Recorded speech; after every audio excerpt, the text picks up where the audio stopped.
Hi, everybody. Today, I want to make sure that you can complete part of your uh, research paper properly. And in order to do that, I wanted to show you a little bit about um, the AUA website and how to use it to get sources of what's called demonstrable expertise. So that's what we're talking about today. Excuse me. So that's what we're talking about today. We're talking about how to find sources of demonstrable expertise, how to find academic sources. And I just wanted to walk you through that process really quickly. Okay, so if you are in your browser and you go to AUA's library, so I want to check. Yeah, cool.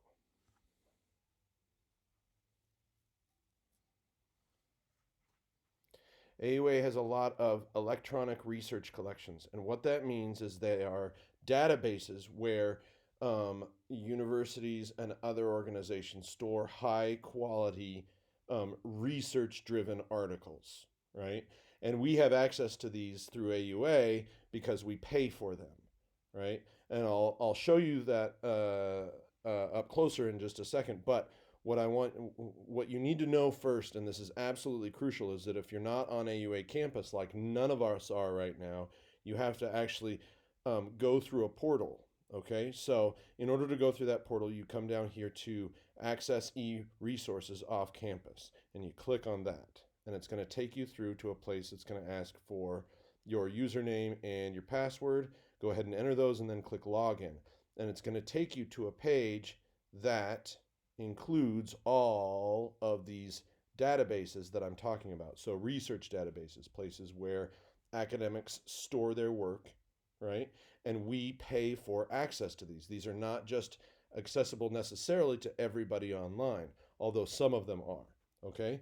And what I'd like to show you today, um, uh, some of these they keep behind paywalls because they want people to pay for um, access to their journals so that they can keep funding the type of research that they think is most valuable. So I want to show you two different databases. One of them, conveniently, is the very first one. If we search for them by title, it's the very first one, and it's called Academic Search Premier, right? It's a giant database that covers more than 8,000 different journals, 85% of which are peer reviewed. And we could go into what peer review is later, but I'm not going to right now, right? Over 55% are full text, right? Um, blah, blah, blah, blah, blah, blah, blah, blah, blah, blah, blah, blah, blah. Anyway, what this means is that there are lots of different academic um, scholarly journals, quality research driven journals where people are paying very close attention to the information that is put in there. This is very different from, let's say, Google, where there is no paywall necessarily behind Google. Google just searches for the information that's out there on the internet. So, which is very, very valuable in its own right. I'm not criticizing Google. I was just talking to my daughter today about how valuable Google is. Um, but it provides a different kind of information, one that is not filtered through whether it is of any sort of demonstrable expertise. So, what do I mean by this term demonstrable expertise? I mean that um, the person or people or organizations that are presenting this information know what they are talking about in a clearly identifiable way. They can demonstrate that they are experts, demonstrable expertise. So, if you're reading about, let's say microbiomes, right?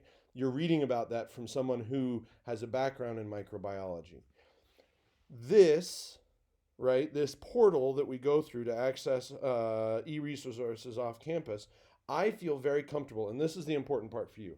I feel very comfortable that once you've gone through this portal, anything that you find in here, I think is of demonstrable expertise because it's on EBSCOhost, A, and B, another one that I'm going to show you that's very broad, right, is called JSTOR, right? And a lot of students use JSTOR. It's a digital library of academic journals, books, and primary sources.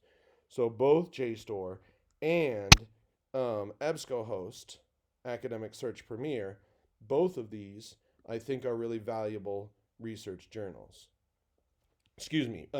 Uh, Basically, they're really valuable search engines specifically of journals, academic books, um, and stuff from people of demonstrable expertise.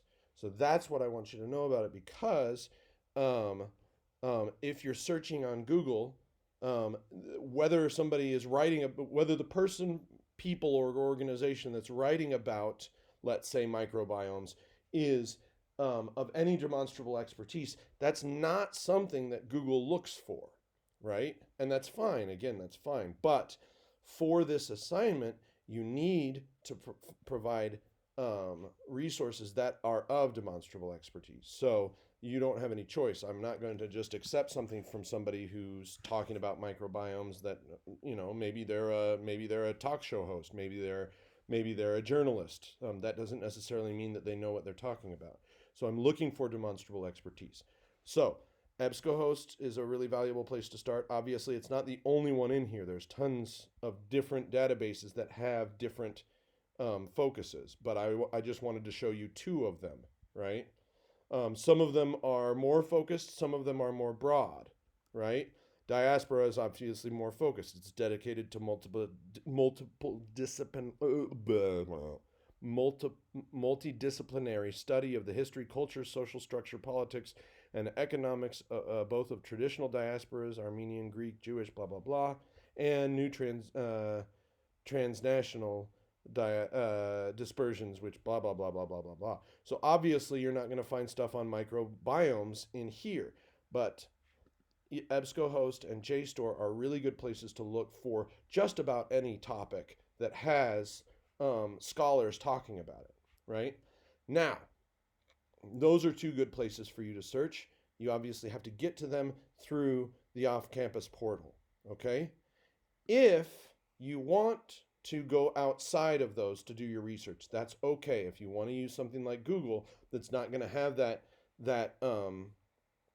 kind of gatekeeper, right? And by gatekeeper, I mean that JSTOR and EBSCOhost are only letting in demonstrable experts, right? As far as I'm concerned right now. But if you want to go to Google, something that doesn't have a gatekeeper right there, that's perfectly fine. You simply need to then be able to look at, see, and demonstrate to me how the author of what you are researching is a demonstrable expert in their field, right? So let's say we're not looking at microbiomes anymore, but we're looking at cinematography, right? Well, if you were to find an article talking about cinematography, right? Cinematography 101, well, film 101, and what is cinematography and what does a cinematographer do, right? This is written by Master Class, so I don't trust that they necessarily know anything about cinematography, right?